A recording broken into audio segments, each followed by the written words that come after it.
Continuando, o bueno, empezando la explicación, vamos a hablar sobre cuál es el problema analítico. En este caso, o en esta cuestión, el problema analítico a resolver es determinar la dosis acumulada del fármaco en sangre a partir de la señal eléctrica generada por un sensor electroquímico. Introduciendo un poco a este tema, podemos decir que el avance de la tecnología en el ámbito biomédico permitió el desarrollo de sistemas de monitorización en tiempo real para la administración y control de fármacos en el organismo.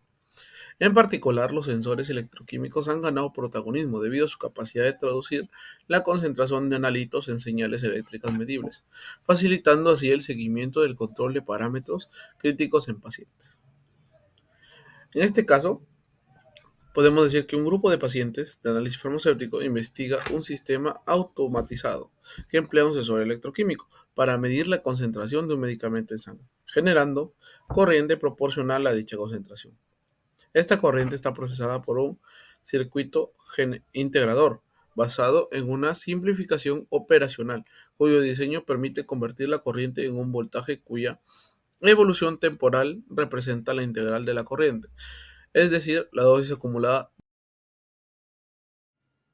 Respondiendo a la pregunta, se está utilizando un amplificador integrador, que es un circuito basado en un amplificador operacional. Se le llama integrador porque el voltaje de salida es proporcional a la integral de la corriente. En cuanto a sus características, tiene con una entrada inversora negativa conectado al sensor de corriente a través de una resistencia. También cuenta con un condensador denominado también capacitor en la retroalimentación negativa y cuenta con una entrada no inversora positiva conectada a tierra. Bueno, según el caso, lo que se va a trabajar va a ser un amplificador operacional integrador, ¿no? Que va a ser inversora. Dentro de esto, nosotros vamos a tratar con un nuevo concepto que va a ser el nodo virtual, o masa virtual también se le conoce. Este nodo virtual simplemente es el punto de una entrada, del punto de la entrada inversora. ¿Cuál es esa? Como podemos observar en el gráfico, el encerrado en una circunferencia azul. Entonces, ese sería nuestro nodo, ¿no? Que sería la entrada inversa. Entonces, esta entrada inversa va a tener un voltaje igual a cero o similar, o valores tendiendo a cero, ¿no? ¿Esto a qué se debe? Esto se debe debido a la retroalimentación negativa que va a tener el circuito. ¿Qué quiere decir esto? Que, como sabemos, la otra entrada, que es la entrada no inversora, la que está de positivo encerrada en rojo, esta entrada no inversora va a estar conectada a tierra, entonces va a tener un voltaje igual a cero. ¿Qué hace el amplificador? El amplificador se va a encargar de que esta carga la va a igualar a la otra carga, a la otra entrada inversora. Entonces, simplemente la función del amplificador va a ser que tanto tanto el voltaje en la entrada no inversora como en la entrada inversora sean iguales. Es decir, va a ser cero. Eh, ¿Qué quiere decir esto? Que esto va a permitir, o bueno, ¿cuál es la importancia de este tipo de amplificador? Es que nos va a ayudar, o bueno, va a permitir que el circuito, que toda la corriente en el circuito fluya correctamente, ¿no? Y fluya hacia el condensador y no regrese al amplificador. Entonces, esto va a permitir que se logre una integración. Además, permite o bueno, va a facilitar el análisis en el circuito y hace que funcione correctamente y nos asegure resultados precisos. El amplificador operacional empleado en este caso va a ser el amplificador integral. Este, más que todo, recibe la corriente generada por el sensor electroquímico a inicios, ¿no? Que este va a ser proporcional a la concentración del fármaco en sangre y el cual lo va a convertir en un voltaje que va a cambiar con el tiempo. Y, o sea, este voltaje, más que todo, no representa la concentración instantánea, sino que representa la integral de la corriente, es decir, o sea, representa la cantidad acumulada del fármaco que esté pasado por el sensor, ¿no? Y por ejemplo, la salida del circuito, o sea, nos va a generar una salida y la salida de este circuito va a mostrar la dosis acumulada del medicamento que ha sido administrado al paciente con el largo del tiempo, pues, ¿no? Continuamente le voy a explicar la siguiente gráfica sobre el funcionamiento del amplificador operacional configurado con integrador inversor.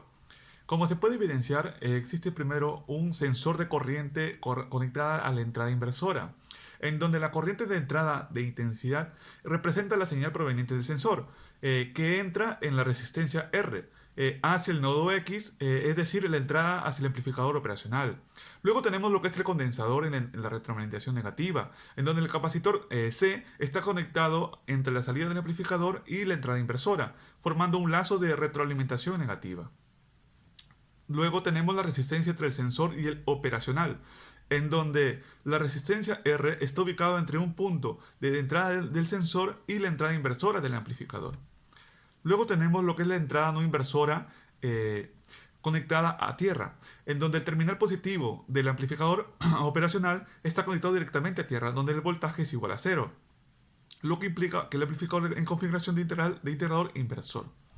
Finalmente tenemos lo que es la salida del voltaje variable en el tiempo, en donde la salida del amplificador operacional está etiquetada como menos voltaje out, que significa salida, lo que confirma que este circuito integra la señal de entrada y por lo tanto su salida varía con el tiempo en función de la integral de la corriente de entrada.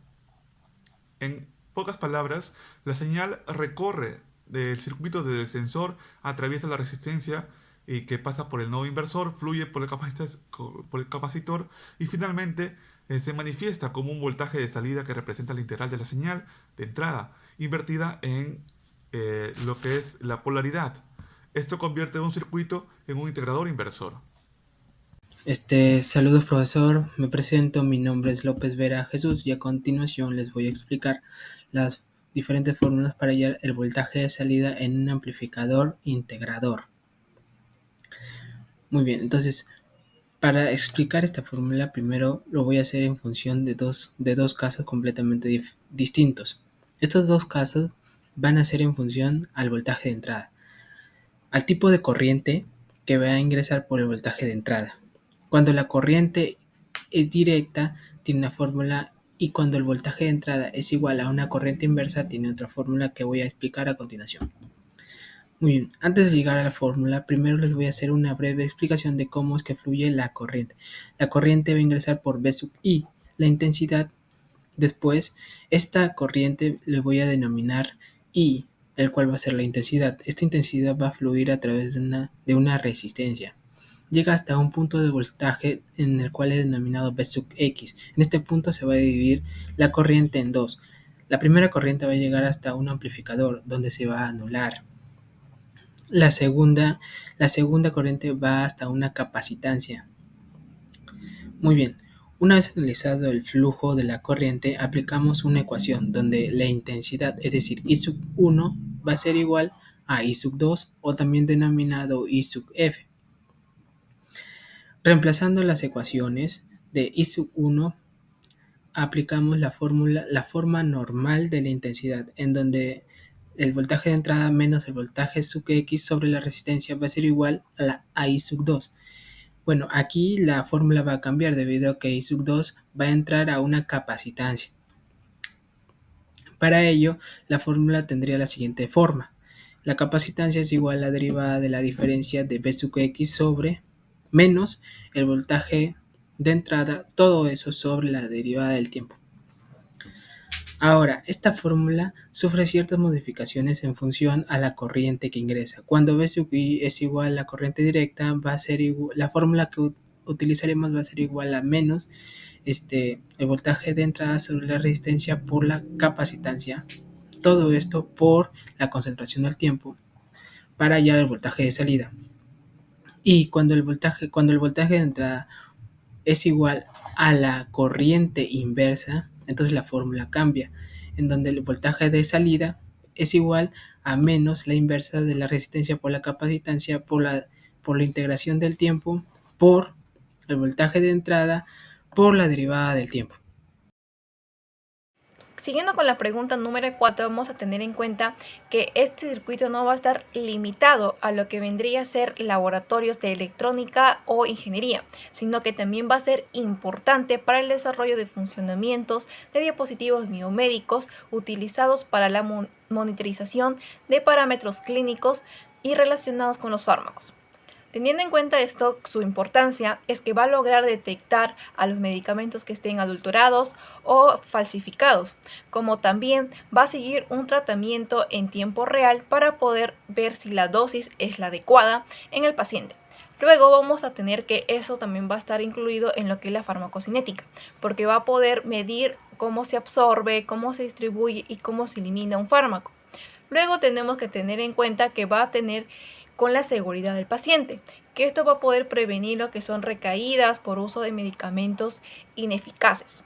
Y por último, vamos a ver que va a estar incluido en lo que son estudios de farmacocinética y farmacodinámica que va a permitir facilitar el desarrollo de nuevos medicamentos. Como aplicaciones tenemos el monitoreo terapéutico de fármacos, que son fármacos como la digoxina, como el litio o la vancomicina, que requieren vigilancia constante.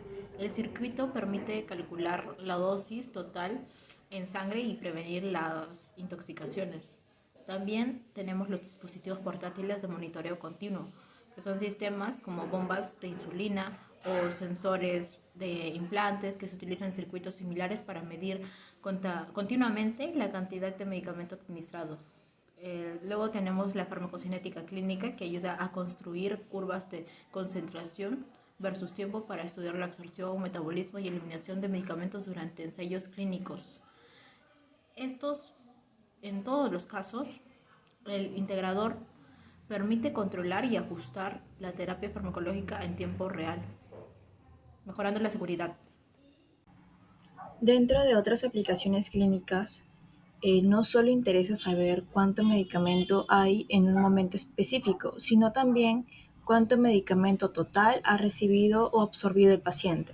Asimismo, esto es crucial para así evitar la toxicidad por dosificación, para asegurar también que el paciente esté recibiendo la dosis terapéutica adecuada. Y asimismo también esto permite ajustar el tratamiento en tiempo real si es necesario. Con este tipo de circuito, el sistema registra la exposición acumulada, lo que es vital en terapias prolongadas o medicamentos con margen terapéutico estrecho. Como conclusiones, tenemos que el uso de un amplificador operacional en configuración integradora permite transformar de forma efectiva la corriente generada por el sensor electroquímico en una señal de voltaje proporcional a la dosis acumulada del fármaco. Asimismo, el proceso de integración ayuda a suavizar las variaciones rápidas o el ruido en la señal del sensor, generando una lectura de voltaje más uniforme y fiel a la cantidad total del medicamento administrado. De igual manera, la disponibilidad de datos en tiempo real sobre la dosis acumulada facilita la creación de sistemas de control automático. Por ejemplo, se podría regular la velocidad de una bomba de infusión basándose en la lectura del sensor para mantener la concentración del fármaco dentro de los límites terapéuticos deseados. La flexibilidad del circuito electrónico posibilita su uso con diversos medicamentos y su adaptación a las particularidades de cada paciente, como su metabolismo o reacción al fármaco, abriendo caminos a terapias más personalizadas.